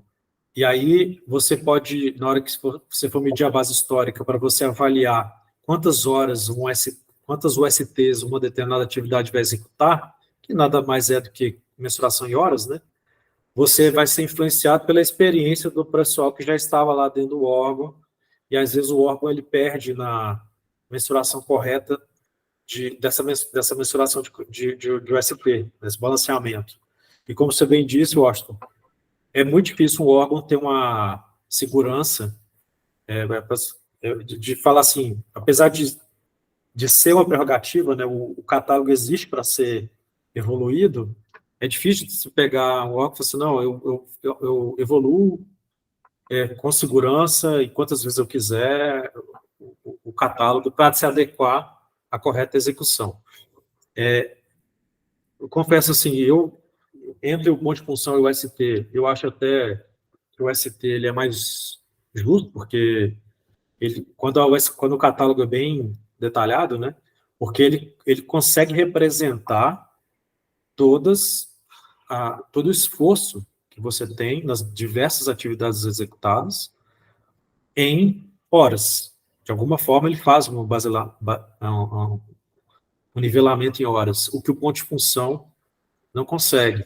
Eu vejo assim, como fornecedor, o que você avalia é o seguinte, eu vou dar um preço de ponto de função, eu avalio um valor médio assim, de quantidade de funcionalidades mais simples, mais complexas, eu faço uma composição ali dos profissionais que vão compor de acordo com a qualificação que é exigida no contrato, e aí você chega ali mais ou menos com um volume de consumo, e você chega no preço de ponto de função. Mas falar assim, não, o ponto de função é realmente uma mensuração boa para uma execução, não acredito que seja assim, justa por causa desses extremos que a gente está falando. Eu acho justo quando eu vou fazer um sistema novo, do zero, aí eu acho que é bem adequado. Agora, para fazer manutenções e outras atividades é difícil. E aí me preocupa um pouco, assim, eu já tenho passado por, assim, o estresse continua mesmo hoje nos contratos de posto de trabalho, onde que você mensura a produtividade por ponto de função. Então, continua do mesmo jeito, são as mesmas discussões em relação às complexidades. Eu sei que o CISP a SGD, né, está propondo uma nova forma de contar a ponto de função aí, que é o Simple Function Point, simplifica ali a forma. Na verdade, é uma ação do tipo, vamos desonerar a complexidade de contabilização, vamos tentar simplificar um pouco a forma de contagem, tornar mais ágil, né? Mas, no final das contas, você vai continuar tendo ali uma mensuração que vai falhar na hora de balizar o esforço de muitas atividades, né? E, por fim, a outra métrica que a gente vê, assim, eu nunca peguei um contrato que só tinha essa métrica, tá? Mas eu sei que isso está em discussão, que é linhas de código. Eu acho que, sinceramente, não faz sentido. Assim, tudo bem, você pode definir as diretrizes de codificação, as diretrizes de framework, e vai mensurar em linha de código. Ou seja, quanto mais linha de código eu produzir, mais produtivo eu sou. Faz sentido nenhum, né? Orientação a objetos, às vezes reutilização. Eu já tenho esse caso, tá? Eu tenho alguns contratos que têm essa mensuração e a gente discute isso. Como é que é o benefício como é que pode ser benéfico fazer mais linha do código? E se usar low code, como é que fica? Pois é. Como é que eu vou mensurar low code, né? Que não tem. Então, assim, low code aí é uma outra discussão, né? Porque o próprio low code, você vê, quando você olha para o ponto de vista do esforço, como é que você mensura o esforço? Que teoricamente é menor, é por isso que é low code, né? Então, dá para mensurar em condição? Dá para usar um deflator, aplicando o tamanho do software produzido pelo low code, e aplica um deflator, ou então o preço de construção menor, enfim. Mas, como sempre, Fragoso, vai ter aqueles problemas das manutenções, das mensurações de alteração.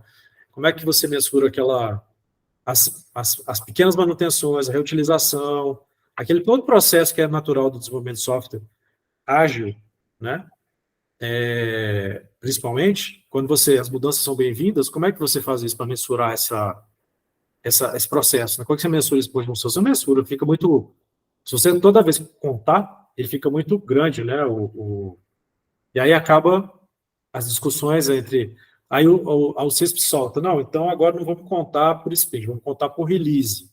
Aí, cara, essas puxadinhas vão gerando só atrito entre fornecedor e contratante, né?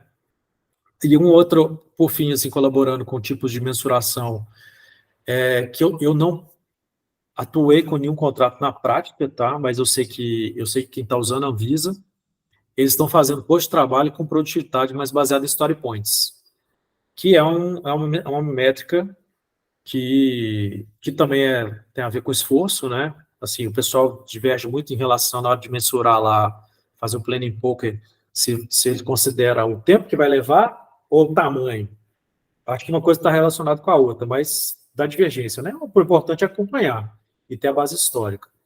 Então, Washington, assim, de forma geral, o que eu queria contribuir, assim, primeiro, a métrica é para realmente mensurar tamanho de software ou é para mensurar esforço para pagamento de contratação de serviço? Esforço.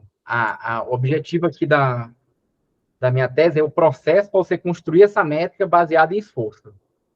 Aí toda a fundamentação que eu fiz na academia e tudo mais foi para mostrar que esse tipo de métrica é a que é mais utilizada fora do Brasil, na indústria e tudo mais. E aí, com essa contribuição parcial da minha tese, a legislação, aquela portaria a última do modelo de contratação, foi acrescentado alguns itens que permitem a gente contratar com HST, né? Então, é tudo o que você está falando aí. Eu vou te passar depois o linkzinho aqui da gravação, aí para você pegar o começo. Então, a fala foi bem em cima de tudo que a gente vem falando aqui. Legal, tá bom. Perfeito? Aí a contribuição eu anoto aqui e vou fazer obviamente, quando a tese sair, eu mando para vocês a contribuição final. Mas perfeito. Vou passar aqui para fase 4. que é depois dessa elaboração interna. Aí, essa fase aqui eu vou deixar vocês falarem, eu não vou falar nada não, senão eu acabo já ter que evitar o viés, né? Então, aqui a fase 4, a gente fez o quê? A gente fez essa elaboração interna e para mitigar viés, né, o servidor, isso aqui eu faço em tanto tempo, né? Mas aí o servidor, às vezes, não tem aquela visão do processo, da dificuldade, né? Isso tudo que vocês foram falando na fase anterior, né? Da pessoa chegar. Então, a gente chamou especialistas externos. Como é que a gente fez isso? A gente tinha um contrato já vigente com prestadores, e aí a gente mostrou o catálogo que foi gerado da elaboração interna para eles dizer, olha, vocês botaram isso aqui dá tanto ST, mas na minha visão isso aqui dá tanto. E a gente fez esse cruzamento das duas visões para chegar num valor mais adequado. No nosso caso, a gente pensou na questão do tempo de produtividade, então já era terceirizados que tinha terceirizados novos, tinha o pessoal mais antigo, então isso tudo a gente contou na formação do catálogo. Então, essa fase 4 aqui, essa validação com o especialista externo, você acha que é uma etapa que é válida, ou ela poderia ser suprimida, né, a pergunta padrão, e o que é que vocês teriam de consideração aí nessa fase 4, nessa etapa 4? Pode falar, Fragoso. Bom, eu entendo assim, levando o conceito do especialista com a troca de experiência com o mercado, eu acho que ela é válida. Tá? Isso é uma coisa que eu sempre prezei na minha relação, nos dois lados do balcão que eu já tive, né? Você fazer a troca de experiência entre o que o que o mercado entende ser possível, né, e o que o órgão entende ser necessário, e aí tentar chegar numa composição. Então, todos os processos de contratação que eu rodei, ou todos os que eu participei, eu sempre procurava conversar com pessoas, dizer, deixa eu dar uma olhada, ou passar, não, dê uma olhada aqui, valide, veja se é isso mesmo, se esse desenho está legal, porque aí você vai fazendo exatamente esse ajuste. A gente tem que lembrar que o público e o privado, eles dependem mutuamente, eles têm uma dependência mútua, né? O governo ele não tem braço para executar, ele precisa do privado para isso, né? E o privado usa esse nicho de oportunidade para ganhar dinheiro. Então, um precisa do outro, né? Então, a gente tem aí um casamento. E um casamento, para dar certo, tem que ser uma relação ganha-ganha, né? Então, a gente tem que, dos dois lados, tentar manter uma relação equilibrada, onde exista conforto para os gestores, né, do que está sendo demandado, do que está sendo pago, para que eles não se responsabilizem, sejam responsabilizados depois por alguma coisa que foi feita ali de forma equivocada, e precisa ter também do lado de cá, ou para o fornecedor, uma garantia de que ele vai ter uma receita, né, que essa receita tem uma certa recorrência e que essa receita também consiga pagar os custos e dar o lucro esperado para aquela contratação. Então, essa preocupação de alinhar isso, eu acho que ela é muito importante. Perfeito. Tem mais algum? Se não tiver contribuição, gente, a gente passa para a próxima etapa, né? Eu queria só contribuir o seguinte, do ponto de vista de contribuição para a construção, eu concordo. Agora, para a validação, eu entendo o seguinte, se uma métrica não fosse simples e objetivo o suficiente, que possa ser feita pelo órgão de uma forma clara, que precisa envolver um terceiro, seja porque eles querem, seja porque o contratado quer uma auditoria, uma validação, né, uma terceira opinião, ou porque não tem braço para fazer, ela não é... Eu acho que ela é complexa. Ela deveria ser simples e objetivo suficiente para conseguir ser feita pelo próprio órgão, sem precisar terceirizar, sem precisar de usar consultoria externa. Sem precisar do especialista. Sem precisar de um especialista. Se eu considerar esse especialista uma troca de experiência entre parceiros, entre interessados numa contratação, perfeito. Agora, se realmente eu preciso estar contratando uma outra empresa, uma outra mão de obra especializada para desatar o nó, aí realmente eu não acredito nesse modelo. Aí Perfeito. tá muito complexo, né? Eu vou considerar aqui, porque um dos objetivos é ser uma métrica de baixa complexidade, né? Então, no que a gente fez aqui, a gente elaborou internamente e chamou os especialistas muito mais para eliminar o viés naquele chama para você ter uma precificação adequada, né? Porque o cara interno, ele faz 1 hora, por quê? Porque ele está 20 anos aqui só fazendo isso. Ele faz 1 hora porque ele já conhece o negócio de cabeça. Mas se, quando a gente contratar, o cara por mais que ele tenha também 10 anos de experiência, tem aquele contexto da organização que ele vai demorar mais. Então, era para calibrar, né? Fazer essa calibração. Mas eu vou anotar que, no sentido de ter que contratar alguém só para fazer isso, né? A sugestão aí de 2 aí dos especialistas é que isso se torna inviável. Isso vai estar nas recomendações. E a Shirley pode falar, Shirley. Eu queria entender, quando você fala contratar especialista, você vai contratar alguém só para verificar o quanto aquilo é mensurado e pode ser pago no mercado, certo? Não para que ele fique validando o que o outro está fazendo. Não, aqui no sentido seguinte, a gente fez o catálogo, o ST, chegou a quantidade. Aí nós chamamos especialistas externos, no nosso caso, eram pessoas que estavam em outro contrato, conheciam o nosso ambiente, e eles ajudaram a fazer a calibração das OSTs no catálogo. Né? Então, assim, nessa etapa aqui, o que a gente fez, a gente não contratou ninguém para validar, a gente já tinha um contrato e tinha as pessoas, e eles ajudaram a calibrar a quantidade de UST. O que eu já anotei aqui da sugestão dos especialistas, né, é que se for para contratar, isso se torna inviável. Isso, mas assim, se for, vamos supor, depois que você calibrou, você começa a usar, você não precisa de um terceiro especialista, né? Você não precisa de ninguém para... A própria equipe consegue mensurar. Isso. Isso, é só para foi nesse sentido que eu quis dizer. É só no sentido da calibração mesmo, para não ficar... o cara botou que é um ST. Quando tu for abrir para a empresa, o cara, meu irmão, um ST, quem já falou assim, não, o carinha que está aqui há 20 anos, ele faz isso em 1 hora, porque ele já está aqui há 20 anos, entendeu?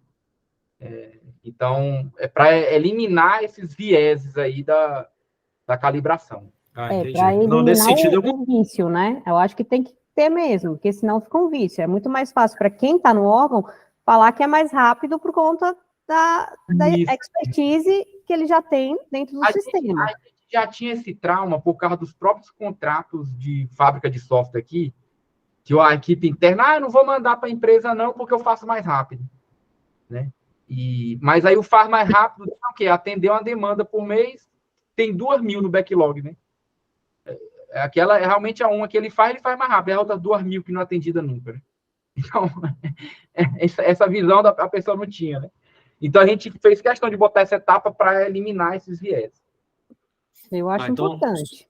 Só reforçando, assim, minha opinião se for para calibrar, né, para validar o processo, a mensuração que está sendo feita do catálogo, né, como é que está adequado para o mercado, assim, essa atividade aqui, nesse contexto, ela está mensurada de uma forma que está compatível com outros, aí você envolve externos, sim, aí eu concordo. Não para validar no sentido na execução diária, quando termina de fazer uma atividade, aí eu apresento, são 10 USTs. Aí o órgão precisa... uma terceira parte para dizer. Quantas USTs que vai dar? Isso aqui, aí é complexo. Aí não tem que ser simples. O nosso não era assim, não. A gente abria, a partir do momento que a gente dizia que era tantos, o pessoal fazia, porque estava bem calibrado, e normalmente, quando eles não davam aquela quantidade de ST, a gente aceitava uma negociação entre os dois, não tendo terceiro, né? Era só o pessoal evidenciar que, não, isso aqui levou mais tempo, e aí poderia ser adicionado STs ou extensão de prazo. Enfim, perfeito. E a última etapa, que também serve, aí é tanto legal por causa da licitação, mas também serve para dar essa calibração ainda melhor, é fazer a pesquisa de mercado, porque a pesquisa de mercado foi feita para formar o preço, e obviamente o catálogo era composto dos profissionais, e a gente passou também o catálogo para que as empresas observassem e pudessem fazer sugestões, né? Então, aí a gente chegou num preço bem razoável nessa contratação. Aí, sempre, todas as etapas, eu pergunto se vocês acham que ela pode ser eliminada ou não. Por exemplo, a pesquisa de mercado vai fazer por causa da licitação, mas eu não acho que tenha que ter, seja submetido à base que foi construída, né? E a métrica que foi definida para o mercado avaliar. Eu acho que isso é desnecessário. Ou vocês falam, não, acho que é mais um nível de validação, é necessário, e, obviamente, vocês colaborarem com o que vocês acham que tem que ter nessa etapa. Boas práticas, ou itens que você fala, não tem que ter, né? Como o Leonardo fez a sugestão. Não, eu acho que isso aqui vai atrapalhar. Pode falar, Sheila. Eu acho super válido, acho que tem que ter mesmo a pesquisa de mercado, principalmente para o mercado da TI, que é uma coisa extremamente volátil, aí a gente está o tempo todo mudando e os nossos colaboradores, eles vão ficando mais caros com o tempo. Só que o que eu vejo em muitos contratos é fazer a pesquisa de mercado quando está iniciando o contrato, aí depois de 2 anos, 3 anos, solta o contrato com aquela pesquisa antiga. Eu acho que realmente a pesquisa tem que ficar lá no final. O contrato que eu estava antes, que era do FNDE, ele sofreu isso. Hoje tem vários colaboradores que estão saindo. Por quê? Porque quando foi feito o contrato, quando foi feita a pesquisa, foi 2 anos antes de soltar o contrato no mercado. Então, eu acho que a pesquisa de mercado tem que ser realmente lá no finalzinho, ou então refazer a pesquisa de novo.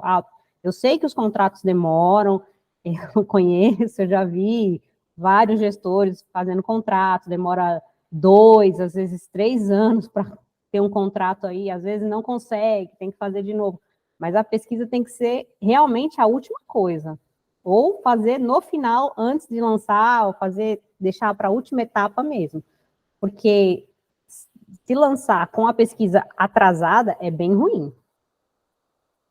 Perfeito. Isso na legislação, acho que tinha um prazo pequeno aí que a pesquisa tinha que ser atualizada, mas aí depende do órgão realmente verificar. E aqui, uma coisa é a pesquisa da licitação. Aqui a gente fez questão de mandar um catálogo, que era parte da licitação, para que as empresas analisassem e também a mesma coisa que foi feita com os especialistas externos. Aqui tem tanto ST, e aí já tinham todo o termo de referência. O nosso processo é assim, e assar. Você acha que isso aqui dá para fazer em tanto ST? Com um profissional tal, né, que tinha um currículo, tantos anos de experiência, e a gente espera receber assim, assim, assado. Aí as empresas foram lá, algumas das sugestões, olha, isso aqui não dá, não. Quem validou esse negócio aí tá doido. Aumenta o ST, né? Teve essas críticas na pesquisa de mercado, que é outro nível para a gente tentar eliminar o viés e calibrar melhor, né, o preço da métrica que a gente definiu. Perfeito? O Fragoso pode falar. Eu entendo o seguinte, que a pesquisa de mercado para validação da qualidade da métrica, ela é equivalente, ela pode ocorrer junto com o processo de consulta especialista, porque para mim é a mesma coisa. Tá? Eu vou consultar alguém que tenha uma experiência diferente ou parecida, ou que vá poder ajudar a calibrar aquela métrica que eu estou estabelecendo. Então, assim, para mim, essas 2 etapas poderiam ser uma só. Perfeito. Quanto à pesquisa de preço, de fato, eu sou extremamente cético por vários motivos. Primeiro, porque a gente trabalha muito com pesquisa do que já aconteceu. E quando a gente planeja, a gente demora muito para executar. Então, os preços que foram praticados nos últimos 180 dias, eles nem sempre se refletem a realidade atual e ainda mais a realidade futura da contratação, que vai ocorrer depois da pesquisa de preço, talvez mais 3 ou 4 meses para frente, para iniciar o contrato. E segundo, porque esse tipo de serviço é um serviço extremamente artesanal e extremamente customizável. A gente tenta fazer commodity uma coisa que não é commodity. Cada órgão tem um nível de maturidade, cada órgão tem uma realidade arquitetural dentro do ambiente, cada órgão tem uma qualidade de time com expertises diferentes, entendeu? não dá para comparar o preço. Vamos pegar dois órgãos grandes, DataSUS e MEC. Não dá para comparar o preço que se pratica em um e se pratica em outro, porque a realidade dos dois ambientes são completamente diversas. Tá? E se pegar dois órgãos pequenos, como o Ministério da Comunicação e o Ministério do Turismo, também vai ser a mesma situação. Então, assim, essa questão da pesquisa de preço, para mim, ela precisava ser mais pontual, menos em cima do histórico negociado e mais em cima de um trabalho aí sim, talvez de definir meu roteiro tá legal, tá, agora vamos ver se isso é economicamente viável. Aí jogar para o mercado fazer as propostas comerciais específicas daquele processo e aí a gente validar se aquilo está realmente economicamente viável para a contratação. Perfeito, Fragoso.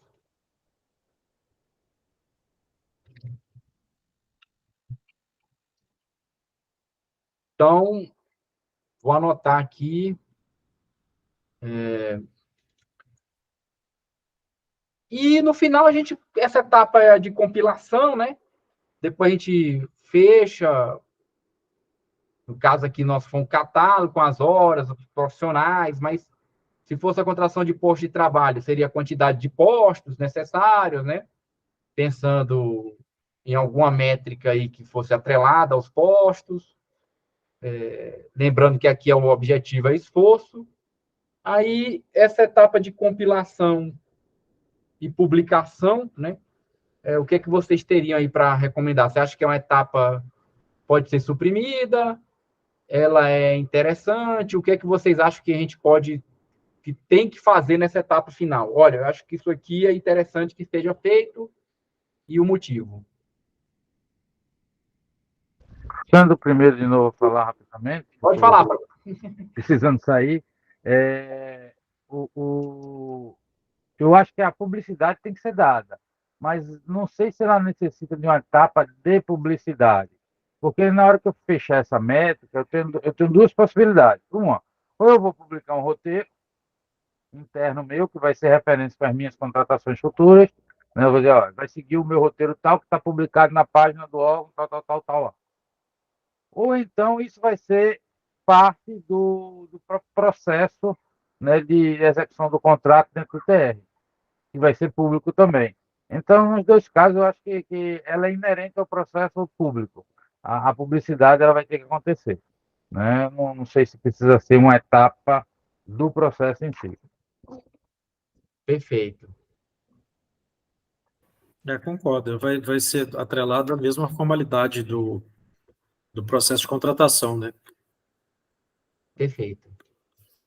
Como eu falei, não tem muitas réplicas, não. Vou anotar tudo e depois mando as contribuições.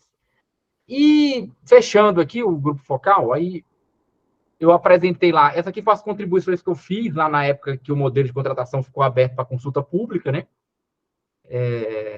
Encaminhei parte desses artigos e acabou que a legislação agora tem lá 2 itenzinhos que nos contemplam, né? Quem pensa em fazer contratações baseado mesmo em horas, sem ficar usando ponto de função para produtividade, então você monta lá sua base histórica, fecha lá os postos de trabalhos e executa a contratação aí conforme a necessidade do órgão. A última perguntinha que eu tenho aqui, que é para fechar o roteiro, é se vocês acreditam, né? Então, por exemplo, na instituição que vocês estão aí prestando serviço, que estão trabalhando, vocês acreditam que o processo pode ser aplicado? Óbvio que como processo, né? Ele pode ser adaptado. Então, eu vou usar, mas na minha etapa aqui eu vou fazer etapa 1, 2, 3 e 4. A etapa 5, que é pesquisa de mercado, eu faço junto com a 4, e na 4 eu já publico. Então, a etapa 5 e 6 eu descarto, né? O processo, né, como todo processo da engenharia de software, eles são adaptáveis, é a mesma ideia aqui. Aí, o que eu pergunto a vocês, se vocês veem esse processo sendo aplicado no órgão, e se veria vantagem, olha, realmente, passando por todas as etapas, lembrando que tem que fazer isso aqui, há uma tendência da precificação ser melhor. Né? Então, é a pergunta que eu faço no final aí para todos vocês.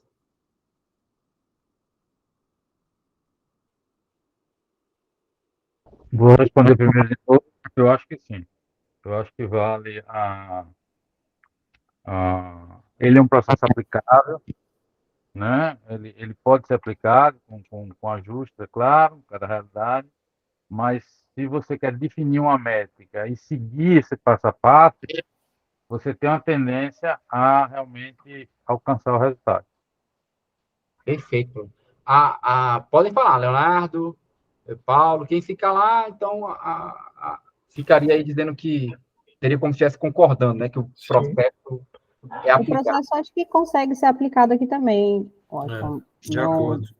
não tem mudando uma ou outra coisa, mas eu acho que se encaixaria para a maioria dos órgãos que eu trabalhei. Isso. E, de repente, dando um melhor resultado. Atualmente eu não. Desculpa. Pode falar, Paulo. Paulo. Atualmente eu não. A empresa que eu estou atuando, ela não atua, né? Nesse nicho de fábrica, né? Mas eu entendo, sim, das experiências anteriores que é possível, sim, é um processo que ele, talvez, dependendo do órgão, como você falou, tem que adaptar, ou alguma dessas atividades ela tem que ser mais bem detalhada, né? O caso exemplo ali acho que a gente comentou, né, da Elaboração interna, alguma coisa. elaboração interna, por exemplo, eu acho que hoje eu vejo talvez de mais dificultoso às vezes, ou até mesmo a questão das bases históricas, né? Sim. Então, mas sim, eu enxergo sim que é um processo aplicável a boa parte das minhas experiências anteriores em atendendo outros órgãos, sabe? Perfeito, pessoal. Era basicamente isso. Eu vou passar depois um linkzinho aí da gravação para vocês. Aí, no começo, Leonardo, a gente passou pelas duas etapas, uma de entendimento do contexto, que é quando a organização vê o que ela quer, para onde é que ela vai, né? E aí tem algumas recomendações que foram dadas e a pesquisa da base histórica que tu chegou na terceira etapa, né? Mas tua fala foi bem condizente ao que a gente tinha passado. Depois eu passo o vídeo, você vai ver lá. O que você falou é o que a gente está planejando aqui na tese. A ideia, aí eu vou matar aqui a gravação, agradeço aí a participação de todos.